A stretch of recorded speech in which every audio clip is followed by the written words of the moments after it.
All right, guys. So this is the video I've been telling you about that, wow, that's shaky. I finally got the edit done. So this is the video I was telling you guys about that I started the other day and forgot about it, and the raw video was on the cloud. I saved it to the cloud to save space on my phone. So we'll go ahead and we'll talk about this. So what I was doing was I was talking about stones and some of the things that get missed when people maintenance stones. So I do some actual, I'm doing some stone maintenance before I started some work the other day, but I'm gonna get into some of the things that get missed. So new intro. So if you're wearing headphones, you may wanna turn the volume down because here comes the music.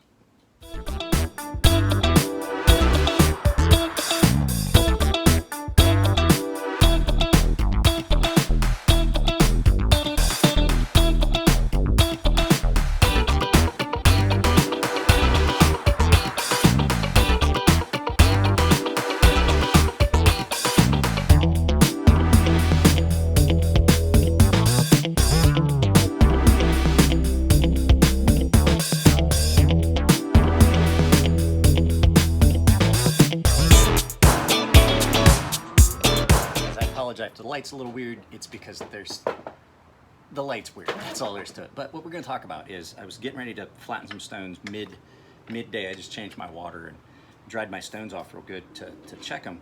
And so these are the stones I was getting ready to flatten. But what I was going to talk to you guys about is because these stones are nowhere near as hard to maintain with some of this, but I am having some issues. What I'm talking about is the edges of your stones. So and I had said I was going to do this video a while ago, and I just never got around to it. But there's things to take into account when you do your stones, when you flatten your stones and maintenance your stones. For a lot of you guys, you're going to have bench stones, because a lot of people are nervous sharpening the way I do. So you're going to have stones like this, bench stones. And so you see that chip right there? Here, let's turn it around and take a look at it. So what I'm talking about is, see these chips? That's a pretty significant chip. That just happened yesterday. And so these stones are fairly soft. And you can see I've got another little chip right there. That has to be accounted for. Now, like I said, these stones, now that I've dried them off, I need to wipe them down. These stones do not chip as badly, but they still will chip. And so you gotta account for that. So let's turn it around. So what's causing that? First of all, let's get into what's causing that. Why are your stones chipping? Why do they chip? Now, like I said, these are resin-bound stones, and they don't chip near as badly. This is some really robust stuff. But a lot of times this chipping that you're getting comes from, let me find a better example for you. This is an old stone. No, that's not gonna work either. At any rate, let's actually get into what's causing it. A lot of times, 90% of the time, what's causing it is a knife that does not have a good sharpening choil is letting you get all the way to the plunge. Let me lock that. There we go, the auto exposure lock. So we don't get that. Looks like I'm having a lightning storm. So what happens is, when you have a knife that the edge comes all the way back to the plunge, like say a Spyderco or some of the others, what's happening is you're butting up against. So here's your stone, and so you're coming up, and then there's a flat corner that's smacking into that stone. 99% of the issues you're gonna have with stone come from that. And let me show you. These stones are notoriously soft. And you just, every time you get into it and bump into it with that ricasso, that really sharp plunge that doesn't have any offset for you to get away from it, you're damaging your stone. Which is why I tell people, like, if you don't want me to cut a sharpening notch in it, it's gonna ramp up, because I'm not going to, people are like, well, it's bullshit, you should be able to sharpen it. Da da da da da da da. I have news for you. It's a $77 stone. Not gonna destroy a $77 piece of equipment for a $25 sharpening. It's just not in my business plan to waste good equipment. So that's what's causing it, is that you've got the stone and then you got the blade and then it's got that ricasso and it's just slamming into it and it takes chips out. And it'll do it on any stone. Like I said, I have to account for that on these ones now when I do this flattening. It's okay. You know you're going to do it occasionally, even if it just happens. But why is it important to take it out? Well, mustache hair. So it's important when you're doing your flattening to check your edges, the corners of your stones. Because what happens is, some people don't think about it, but what happens is you wind up with a very, even if it's a small, I mean, if you can feel it, you should take it out. Especially if it's on a really fine stone. Like this is a 2300 grit. I want those corners as crisp and smooth as possible, because if you got a nice flat stone, your blades roll it across it, it's fine. What happens is when you get all these little inclusions, as you're coming across that, it's the corners of that are gonna cut and leave deeper scratches and cuts in your blade than the stone is going to, and you'll never be able to get that super fine finish that you want, if that's what you're going for. But the flip side of that too is, as you get an edge apexed and you're thinning it and that edge is getting thinner, it does not take much to clip that very apex of that edge and put a nick or chip in it.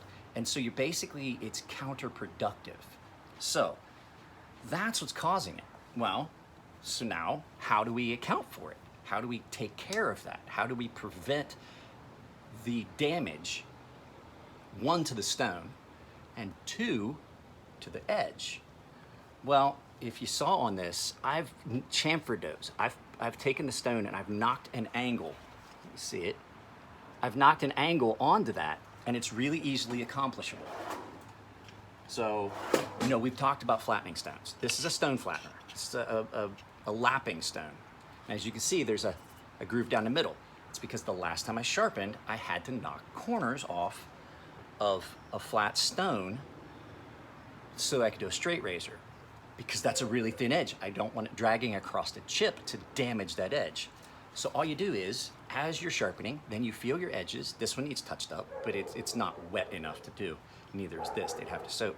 And you just take that and you put it on the stone at an angle like this, and you knock that edge off and you bevel that edge over. And that does two things. It removes the chip, but it also gives the blade a little bit of a buffer, where if you hit that, it's probably not gonna chip as badly. Will it still chip? Yes. As badly? No. This stone has got a very obvious chamfer on all corners. And I actually, this had a great big chip and I had to smooth that off with the stone.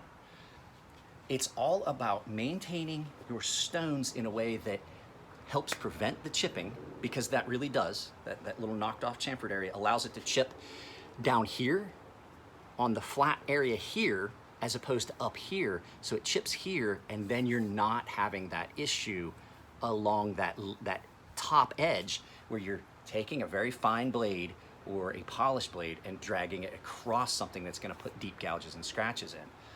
So when you maintenance your stones, one of the best things you can do for yourself is to just rub your thumb up and down, and if you feel anything, you need to address it. So these stones are easy. These are fairly soft. This has the consistency of like a really, like when you're flattening it, it has the consistency of like a really fine sandstone. This is a Japanese two-sided water stone. These are not true water stones like you get in Japan, but they're real close. They feel a lot like, they cut a lot alike. As a matter of fact, got this in Japan. But when you really are getting down to it, those, maintaining that corner will help you in the long run to maintain that edge. So these are fairly soft. You can use that flattening stone. Now, if you have diamond stones, do not use this on your diamond stones, because this will actually dish out. And I need to replace this one. This one has gotten to the point where it doesn't cut real well.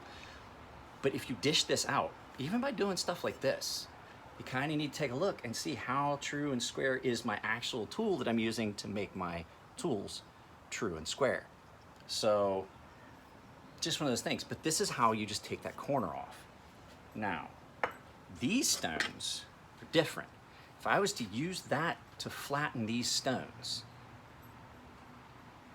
I would damage that and I would just not get what I'm looking for. You're not trying to flatten per se. You're opening up the surface, because what's happened is that diamond matrix is in there, but what's happening is it's loading up. And so basically you're doing two things when you clean these up and flatten them. You're cleaning out the pores and opening up and bringing new diamond to the surface, and you're flattening it so it doesn't dish out.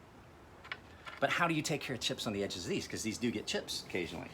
Well, you may ask.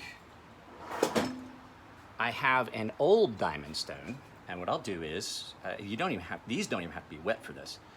I will just run this a few times across it, just to knock the corner of that off. And then I feel, do I still have any chips? If it's gone, set it aside. I'll do it again. This one is good. This one does not have any chips on that side or that side. I will do this again lightly after I flatten the stone.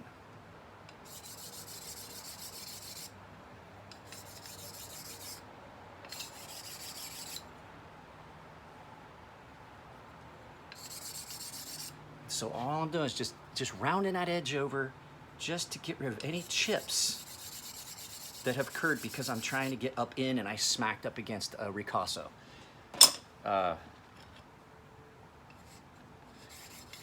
Everything I'm dealing with are minor, tiny little chips that just will occur over time as you use a stone. I've only had to do that to this stone, these stones, a couple times. But there we go. It's all it takes on those, and then you can flatten those the way we talked about with the aluminum oxide powder and things like that. So guys, I hope that some of these little videos, like I did the one about the kitchen knives and things like that, I hope you're finding them useful. I wish I had more knife content, but right now, there's not a lot that has come in, so I'm making up for it by like some of these little tips, little tricks, because I know a lot of you guys watch the videos for actual sharpening, and I'm gonna try and do that more often, but the problem is it distracts me from what I truly am doing. And like right now, I took a shower and I came out here and I've got to flatten stones because I spilled some shit all over me and it was nasty. And so I just took a shower here this morning, and I had sharpened a couple knives, but I needed to do a midday flattening. So that's that for this video, guys. Like I said, if you guys like the content, give it a thumbs up. If you don't like it, give it a thumbs down. But tell me why. Tell me what you're upset about. I hate just seeing a thumbs down, especially like people thumbs down my daughter's skating videos and stuff like that. I'm like, how, like what are you thumbs downing? Why are you giving it a thumbs down? Like give me a flippin' reason. So I can't adjust content unless you guys tell me what you want to see. But other than that, that's the end of it, guys. You guys take it easy. I don't know when this video is going to go up. I've got a couple other videos that are in edit partway through. I'm saving them to, like, I want to get them all done and then up and put them up like in a row in a week. So when I had time to shoot stuff, you know, the other video is going to be the video about the Voyager that Ashton at Another Knife Guy gave me as a gift in BD1, CTS BD1. So expect to see that video coming up sometime soon. Parts of it just need to be reshot, I think, is what I need to do. So I'm gonna save that one and mess around with it.